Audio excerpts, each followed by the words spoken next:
Hi, my name is Kuhlman, and welcome to my talk, which is part of the Diversity and Inclusion track at KDD 2020. In this talk, I'm going to present on a paper called No Computation Without Representation, Avoiding Data and Algorithm Biases Through Diversity. And this work was written last year in collaboration with Latifah Jackson at Howard University and Rumi Chinara at NYU. The work is included as an extended abstract in the KDD proceedings, but you can also find the full paper on arXiv, which I will link to at the very end of the talk. Before I dive in, I'm going to just spend a few minutes introducing myself and sharing my own background and my work in the KDD and broader computing community. And I hope that this will give some insight into the impetus for writing this paper. So I have a somewhat non-traditional background in that I studied fine art in my undergrad and then pivoted to computer science as a career change. So I earned my BFA in sculpture in 2007 from Massachusetts College of Art and Design, and then 10 years later my master's in computer science from Worcester Polytechnic Institute. And my educational journey culminated this May 2020 when I defended my dissertation titled Ranking for Decision Making, Fairness and Usability. And in my research, I really focus on algorithmic fairness, and in particular, evaluation metrics and algorithms for fair ranking. So because of my non-traditional background, when I started grad school in computing, I definitely felt like an outsider. And this was also heightened because of my identity as a white woman, because as most of us recognize, having worked in this field, women are very underrepresented, along with people of color.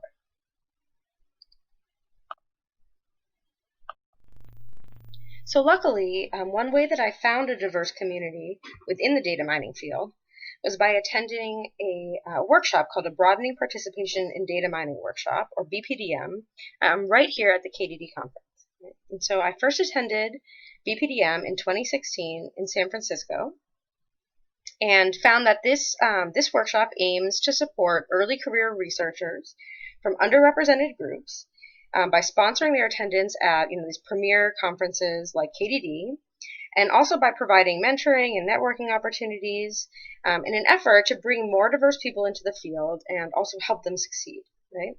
And so it was a great experience for me. However, it also illustrated the disparity between the diverse group of people attending the workshop and then the population of the conference in general. And this is something I carried with me. I returned to KDD and BPDM the next year in Halifax, and this time I was presenting a poster in the main KDD conference, and I was also helping to organize the tutorial sessions at the BPDM workshop. And it was around this time that I was really becoming interested in this new area of algorithmic fairness, or fair ML, right? Fair machine learning. And this research area has broad implications for computing in general, right? So it studies the potential for unfair treatment of historically disadvantaged groups of people to be repeated or even exacerbated by the machine learning models that drive the systems that we develop today. And it also aims to develop technological solutions to identify this type of unfair bias and mitigate it, right? And so I'm really excited in 2016 that there was a workshop on fairness, the Fairness, Accountability, and Transparency in Machine Learning workshop, where a lot of exciting research in this area was being presented and discussed. But again, I was really struck by the difference between the diversity of attendees at our BPDM workshop and the makeup of the room at the Fairness workshop, right? But this time it was even more jarring, since the topics being discussed were specifically about the impact of technology on historically disadvantaged groups. But, it was clear that people from those groups were not well represented in the room. And, I don't say this in any way as a fault of the Fairness workshop. This was actually a formative experience in my research career, but more as a reflection of the lack of diversity in the broader computing field itself, right? And so since we as machine learning researchers and practitioners are the ones who drive innovation forward, and we build the technologies that impact so many people's lives, it's really on us to not only consider things like these fairness concerns and highlight them in these top venues, but also to make sure that there are a diversity of voices and perspectives present in the room when we do that. And that's the idea that really motivates this paper. And I've also continued to be involved with the BPDM workshop along with my co-author, Latifa Jackson, and the most recent event that we did was a standalone event hosted at Howard University in 2019.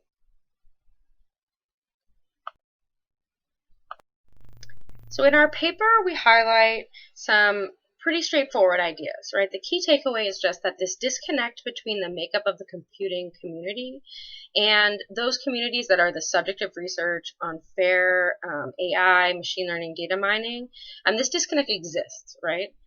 And we advocate for the idea that diversifying computing is actually an essential and key component of being able to build fair and ethical technologies. And finally, we outlined some suggestions of steps that we as computing researchers and practitioners we can practically take to begin addressing this issue. And my hope is that this paper and the talk can help just advance the ongoing conversation around this within our computing community specifically, and also within the broader conversation in our society around the need for racial justice. Particularly since the technologies that come out of our computing community, they clearly have a strong impact on everyone's lives, their access to opportunity, and potential exposure to harms, right? And so I welcome all feedback, including critiques or suggestions. Please reach out. My contact information will be at the end of the talk. So when I talk about fairness in machine learning, or AI or data mining, what I'm really talking about is the potential for unfair bias to be sort of embedded into socio-technical systems. So we all know that automated technology is becoming ever more pervasive in our society, and this area of study focuses on the potential for those technologies to reinforce or exacerbate existing systemic structural biases, right? And they particularly have implications for high impact domains such as criminal justice, education, housing, and healthcare.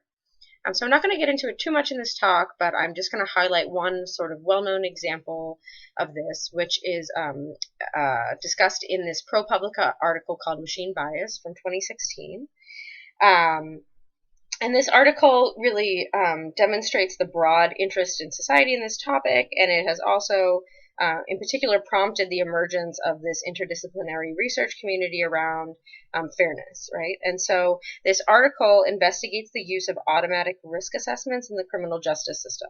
So when people are arrested in our system right now, judges can use proprietary automated scoring systems to help them to determine whether or not a person should be granted bail. And in this article, the authors do an analysis that indicates that a racial bias against African Americans exists in one of the most widely used scoring tools.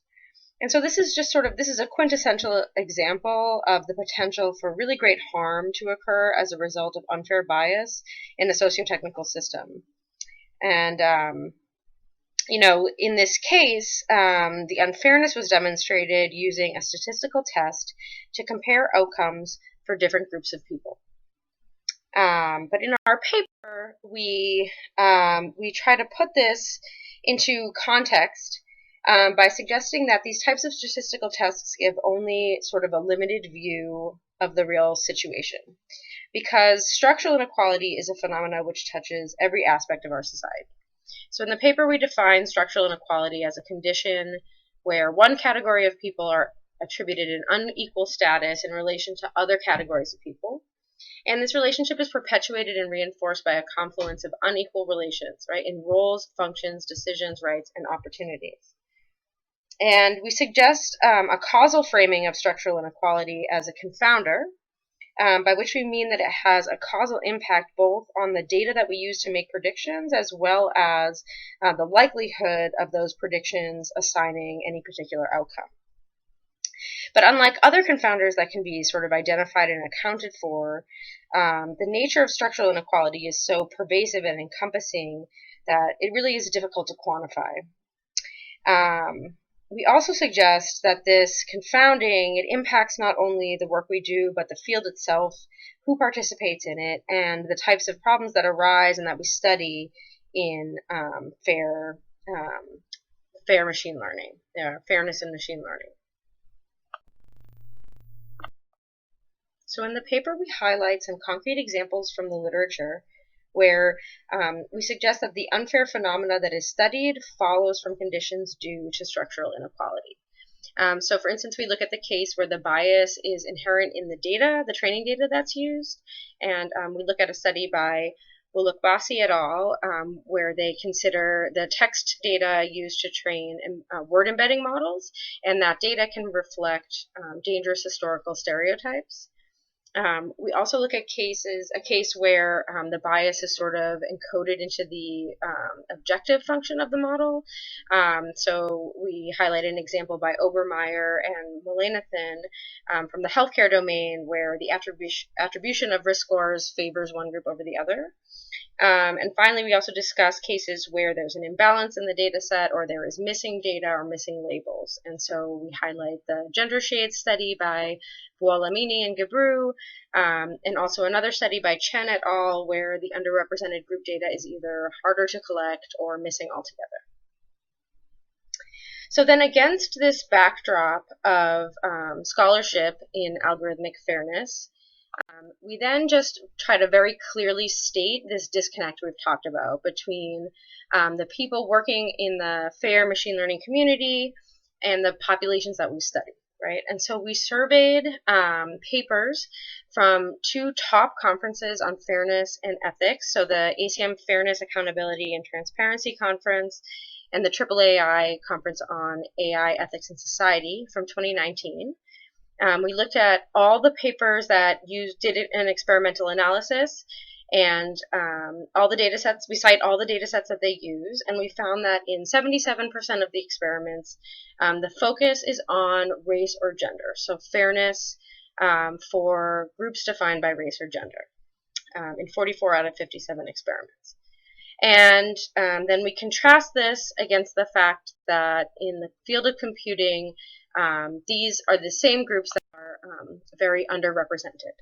And so we look at gender, and of course this is limited because we look at gender as a binary, so it is a limited analysis, but we did collect data on gender from some top tech companies, so Microsoft, Google, and Facebook from their own annual reports.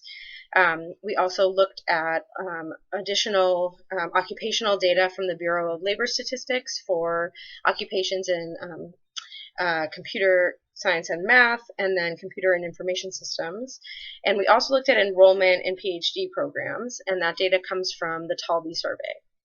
And we can, very clearly see that women are very underrepresented compared to men across all these different areas.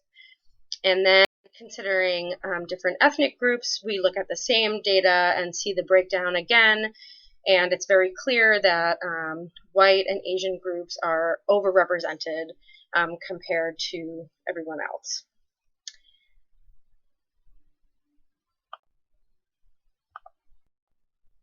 So this just confirms what most of us anecdotally know from our own experiences as computer science practitioners. So if we attend conferences in person, we can really clearly see this. And you might be thinking to yourself, like, okay, I'm a computer scientist, I know the field is not diverse, and I care about issues around justice and equity for underrepresented groups, but what can I really do about it? And so we try to lay out 3 recommendations as concrete steps for actions we can all take. So first, the first step, we can start right here in venues such as the KDD conference. And so, one of the most valuable things about attending conferences is the connections that you make and the network that you build within your field. Now, of course, I'm recording this talk. We're meeting virtually now. We're not meeting in person these days. And so that just means that the ways that we make those connections and we build that network are evolving. And so it is especially timely to consider whether students and early career researchers from underrepresented groups see the benefit of these networking opportunities to the same degree as their peers. And in the paper, we discussed the fact that students from diverse communities have shallower professional networks than others, and suggest that we can address this by enlisting volunteer research mentors at conferences or on whatever platforms are being used for professional network, and that by connecting these volunteers to underrepresented students, we can help them strengthen their networks and sort of serve as a bridge to more senior community members. And in the paper, we highlight other fields that have succeeded in this type of effort, and suggested that these other fields could serve as a model for venues in computing. As a second recommendation, we suggest reaching out and building collaborations with minority-serving institutions. So we often hear about pipeline problems in computing education. However, these discussions usually focus on ways of bringing more diverse groups of students into elite institutions, right? But those elite institutions are impacted similarly by structural inequality, right, as much as the rest of the computing field. And we suggest in our paper that an alternative approach is to partner with minority-serving institutions in the study and development of socio-technical algorithmic systems. So minority-serving institutions in the U.S. include 108 historically black colleges and universities, or HBCUs, 274 Hispanic-serving institutions, 35 tribal colleges and universities, and underrepresented Asian American and Pacific Islander-serving institutions. And by partnering with these institutions, so this could be a really powerful way to bring more diverse perspectives into the room. So for instance, while HBCUs comprise only 3% of the U.S. Institutions of higher ed, in 2019 they produced 24% of all bachelor's degrees earned by African Americans. So, since these institutions are where many students that we want to bring into the field, where they are, we should strive to build research partnerships with them. And this can be done on the level of like individual researchers working together, or through different more formal initiatives that we discuss in the paper. And we also highlight some examples from other fields such as the law, where HBCUs have also been instrumental in addressing gender parity due to their high enrollment of female students. And so again, we can look to these examples from other fields to model our efforts. And finally, we suggest prioritizing research collaborations with underrepresented and vulnerable groups themselves as a critical piece to broadening the scope of knowledge that the computing community can draw on. So in our paper, we point to recent work in design-based research that considers race and power dynamics between researchers and research communities, and suggests that this can inform the development of best practices. We also suggest that this type of collaboration can serve to communicate the results of our research back to the communities who should be the ones who directly benefit from it.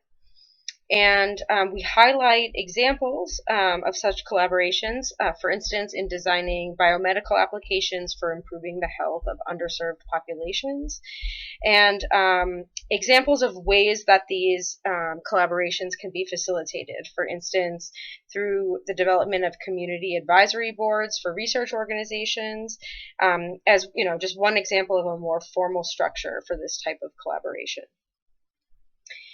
And so, of course, these three recommendations are just places to start. And the key is for all of us, whether we identify as members of underrepresented groups or not, it's imperative that we all start to think creatively about increasing the representation of many diverse perspectives in computing, and the ways in which we personally can work to foster this in our own projects and in the broader community. So thank you very much for listening and for taking the time to attend my talk. Check out the full paper at Archive, and please feel free to reach out to me. Here's my email address to continue the conversation or with any suggestions. So thank you very much.